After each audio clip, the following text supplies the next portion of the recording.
Монгол улсын нийслэлийн урд хэсэгт хам богд уулыг арлан хатан туулыг хөвөөлөн орших энэхүү эрдэмийн их сургуулийг удирдлагын академи гинэ. 20 дугаар зууныг өртөөлөн 21 дугаар зууныг хөтлөн яваа Монголын сор сэхэтнүүд энэхүү сургуулийг дүүргэж төр түмэндэн зүтгэж өнөөгийн хөгжлийн өндөрлөгт хүрсэн юм аа. Тэрхүү их аяны цава үргэлжилсээр байна. Удирдлагын академийн түүх 20 дугаар зууны 20-д оноос эхэлнэ. Монгол оронд 1921 онд ялсан ардын хувьсгалын үр дүнд ардын төр засаг тогтож нийгмийн хөгжлийн шин үе шат эхэлсэн юм. Шин зорилтыг шин боловсон хүчин, шин сэтгэлгээгээр хэрэгжүүлэх шин шаардлага урган гарч ирлээ. Нийгэм тэр аяаран шин бүхнээр амьсгалж байлаа.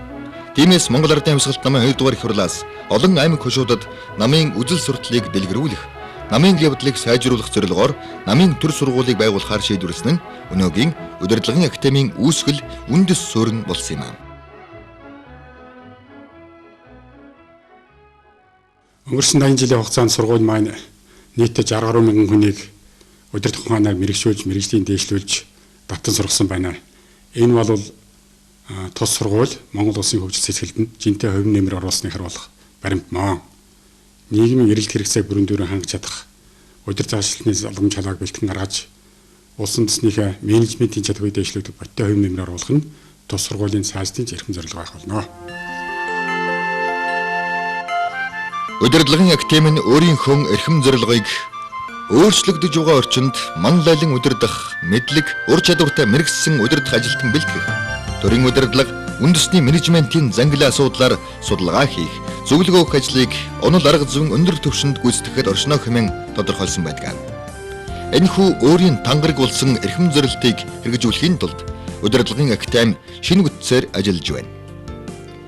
Тус академи төрийн удирдлагын сургууль, бизнесийн удирдлагын сургууль, боловсрол, нийгмийн удирдлагын сургууль, удирдлагын ухааны хүрээлэн, удирдлагын коллеж зэрэг олон салбар сургуультай болж ажиллаж байна. Энгэр дүүрэн одонтой энэ ахын дууд нэгэн цагт оюутан байж, нэг насаараа оюутанд багшилж, энэ саруултан хэмд эрдэмийн их далай цэлсэн болохоор тэдний хувьд энэ маань ажлын өрөө, амьдралын баяр баясгал нь үлээ. Ном багш хоёрыг магнайлан дээдэлдэг монголчуудын хувьд эрдмийн сургууль гэдэг нь их ариусгал, их хувь заяаны мартагдашгүй он жилүүд юм аа. 1980 оноос 91 оныг дуустал намын сургуульд захирлаар ажилласан л да. За энэ хугацаанд бол намын сургуульд сургуулийн чанарыг сайжруулах талаар бол их чухал зорилт тавьсан, шинэ дугаарны тогтоол гарсан ийм үе байсан. Тэгээд тэр тогтоолын утгыг одоо хэрэгжүүлэх чиглэлээр бол ажиллан зохиож явуулсан. Энд ажиллаж байхад бол яг бид нэр бол ер нь одоо харилцаа тогтоох бус сургуультай дотооддоо ч гэсэн тэр гадаад орнууд ч гэсэн тэр харилцаа холбоо тогтоох ийм ажлыг бол нэлээд анхаарлынхаа төвд бол авч явсан. Ийм хэд хэдэн удаа бол зөвлөгөөн семинар бол олон улсын чанартай ийм хийсэн. Тэрний дотроос бол 1987 онд бол бүх социалист орн, тэгээ социалист чиг варианттай гэгдэж байсан орнуудын нам улс төрийн сургуулийн захирлуудын зөвлөгөөнийг одоо Улаанбаатар хотод бол зохион байгуулсан. Манай сургуулийн төгсөгч дотроос Монгол төрийн нэр төртэй олон түвшээд ард түмнээ хайрлаж хүндэлж явдаг улсууд гарсан юм да. Манай сонсогчдод дотроос ихэд манай төрийн тэргүүн байсан Жэсэн Бууга, Аруугарын хөдөлмөрийн бааtruуд, улсын бааtruуд, Дандаргуй чин сургуулийн сонсогч байсан хүн төрж гарсан юм. За манай сургуульд төрийн хүн бэлтгэх энэ уламжлалт бодлого дээр үеэс бат сууртай хэрэгжиж Монгол улсын удаа дараагийн ерөнхий сайдууд хичээл зааж багшлаж явж ирсэн. За тухайлах юм бол Чаасангаа хичээл зааж байсан, Цэдэмлгой манай тэнхмийн эрхлэгч байсан, Батмухгой тэнхмийн эрхлэгч байсан. За тэрнээс хойш гэхэд одоо Монгол улсын анхны ерөнхийлөгч очроод маань бас манай багш байсан хүн манай багш байсан Жасраагаа байна. Тэгээ манай сонсогч байсан манай инксэх ерөнхий сайд бас манай багш байсан хүн. Тэгээ залбиудар ерөнхий сайд гэхэд манай сонсогч байсан хүн. Ингээд үе үеийн төрийн зөвтгөлтнүүд нь манай сургуульд хичээл зааж төрийнхөө хойч үеийг бэлтгэдэг уламжлалтай. Удирдлагын академийн Монгол төр түмний эрдэм оюуны гүүр энэ цагийн нэрийн хуудас бахархал хүндэтгэл юм аа. Тэдний нэгэн хэсэг нь хүндэт докторуд үе. Алдар хүн шингэсэн энэхүү эрхэм цолыг эцэг эхийнхээ өгсөн нэр мэд хайртай хүндэтгэж авч яваа хамт олонний өмнө илэрхийлье.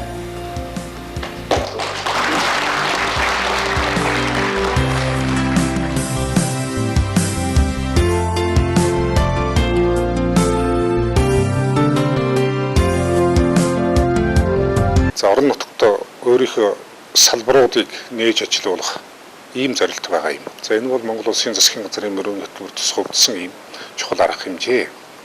За урдчлан төлөвлөж байгаагаар ийм төвийг Эрдэнэт хот, баруун бүсгийн тулгуур төв болох Ховд хот, за түүнчлэн зүүн бүсгийн тулгуур төв болох Хэнтгийн аймагт байгуулахаар төлөвлөж байна.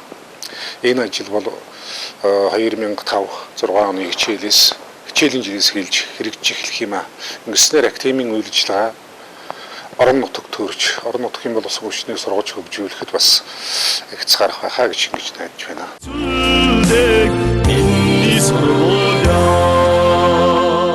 1987 онд тэр үеийн зөвлөлт холбоот үсгэж байсан аспирантура төгсөөд ирээд багшаар томилогдож очиж ажиллаж байгаад 1990 оны нийгэм улс төрийн энэ өөрчлөлтөд холбогдуулаад энэ улс төрийн амьдралд орж шилжиж явсан.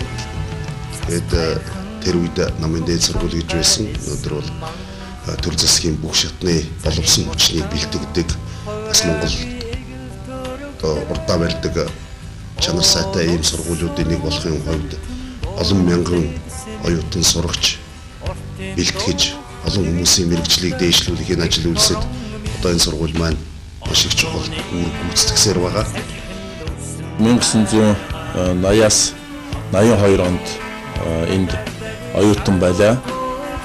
1992-оос 94 онд удирдлагын хөгжлийн институтийн захирлаар ажиллаж байсан. Монголын одоо төрийн захиргааны болон бизнесийн одоо боловсон хүчнийг бэлтгэх гэдэг бол ямагт одоо манлайлан оролцох ийм чадвартай, ийм нөөц одоо потенциалтай болсон ийм байгууллага байгаа.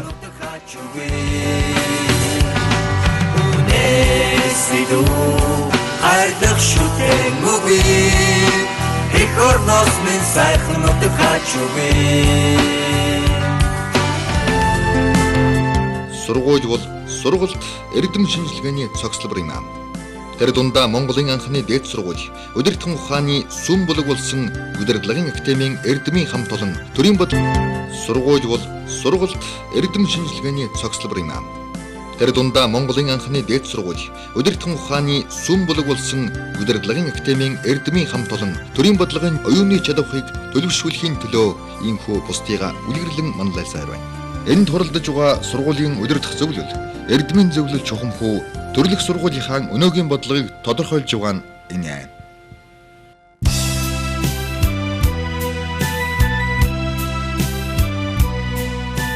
Удирдлагын академи нь төр, бизнес, нийгмийн удирдлагын чиглэлээр сургалт явуулах үндсэн чиг үүрэг тавилаа. Тиймээс тэр хүрээнд удирдлагын ухаанаар докторийн зэрэг, төр, бизнес, нийгмийн удирдлагын магистрийн зэрэг олгох сургалт зохион байгуулдаг бөгөөд мөн энэ чиглэлээр дипломын, сертификатын сургалт, мэргэжил дээшлүүлэх богино хугацааны сургалт зэрэгээр орчин үеийн өндөр түвшинд мэргэшүүлэх бодлого баримтлан ажиллаж байна. Эрдмийн зэрэг хамгаалах нь эрийн цент хүрч байгаа нэгэн нотлогоо юм аа. Удирдлагын академиас олон эрдэмтэн мэргэд төрөн гарч байна. Чухамхүү энэ сургуульд эрдмийн зэрэг хамгаалах нь нэр төрийн хэрэг болжээ.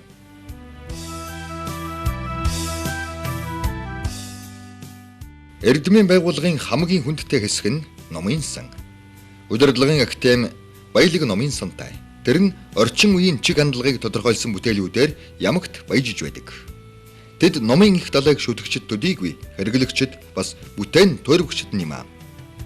Жил бүр тус сургуулийн эрдэмтэн багш нар оюутнуудын олон арван ном энэхүү эрдэмийн их мөрөнд ундрах сайтай судгалан болж байдаг юм аа.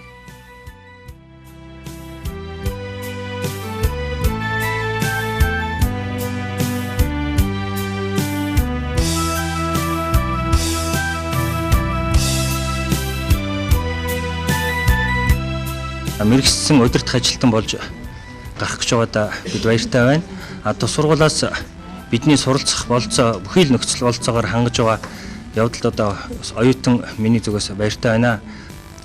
Удирдлагын академи бол 80 жил номын цагаан буян хурсан газар шүү дээ. Энэ сургуульд ажиллаж байгаагаа би туйлын азтай хэрэг гэж боддог. Манай сургууль төв болон орон нутгийн удирдлагын бүх төвшний ажилтнууд суралцж байна.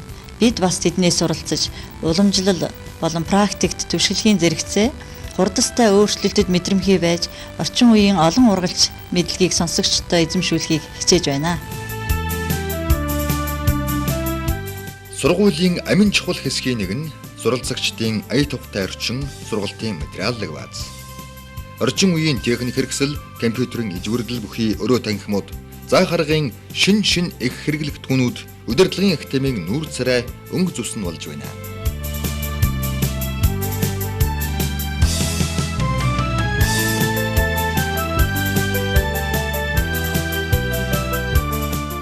Аливаа сургуулийн эцсийн бүтээгдэхүүн нь төгсөгчд. Өнөөгийн Монгол төрийн бүх шатны байгууллагын үлэмж хэсгийг тэд төлөөлөн төрийн их ачааны хүндийг нурган дээрээ үүрч явдаг юм аа. Төрийн ажлыг гүйцэтгэж, түмэн олныхон төлөө зүтгэж яваа төгсөгчдөөрөн удирдлагын академи бахархдаг. Бахархагч эрхтэй сургуулиа. За би удирдлагын академийн менежер, магистрийн ангийг дүүргэсэн.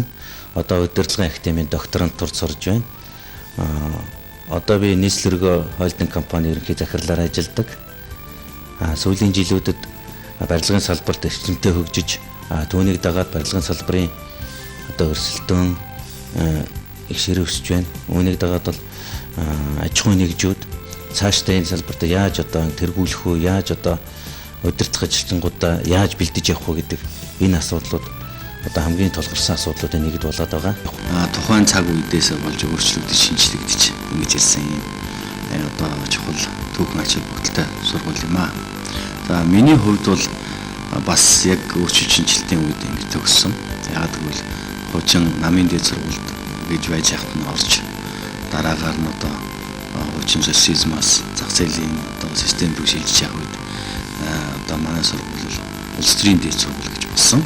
Энэ утгаараа бидийг бас зах зээлийн эдийн засгийн ухаан, за мөн тэр дотор маркетинг, менежмент гэдэг шинэ утгуудыг биднэрт ойлгуулж ингэж гаргаснараа миний одоо бас энэ ажиллах энэ ажлыг одоо зөв ойлгосноор бас энэ банкны ажлыг зүйтэй удирдах энэ төр их түлхэц суур болсон болов гэж бодож байна. Та бүхэн Монгол Улсын засгийн газрын хэрэгжүүлэх шагналын удирдлагын академийн 80 гаруй жилийн түүх уламжлалтаа танилцлаа. Энэ сургууль өнгөрсөн үед хоригдлуулсан энэ баялаг сайхан уламжлалыг цаашдаа үргэлжлүүлж Монголын нийгэмд хамгийн шилдэггийг бэлддэг, шилдэг менежерүүд бэлдэх энэ уламжлалаа улам хадгалж нэр төртэй ажилланаа гэж ингэж бодож байна. Удирдлагын академи хэмээх энэ буян сургууль Монголын улс төр захиргааны унган боловсон хүчинг бэлтгэн нэгэн 80 жилийн мөчлөгийг туулж дараагийн 80 жилийн их мөчлөгийн босгыг давж байна. Монгол төрийг боловсон хүчнэр хангаж тэрхүү шавнараараа улбаалан төр засаг төмөн олноо удирдан манлайлахад идэвхийлэн оролцож байгаа үе үеийнхний сорын ганц удирдахын ухааны эрдэмийн оргил мөнгө сэрдэг улсын сүрийг нэгэнт өөртөө шингээжээ.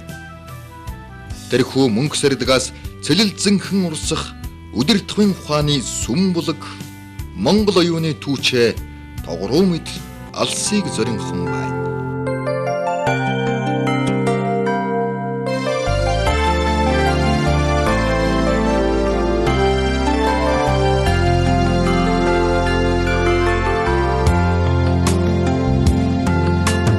Нэгэн өрийн цэцэг цэг шиг наран зүг дэлгэрсээ оюутны шууганд жилүүд насны баясаглаад нисэн өнгөрөх амьдралын сүлдэг энэ сургууль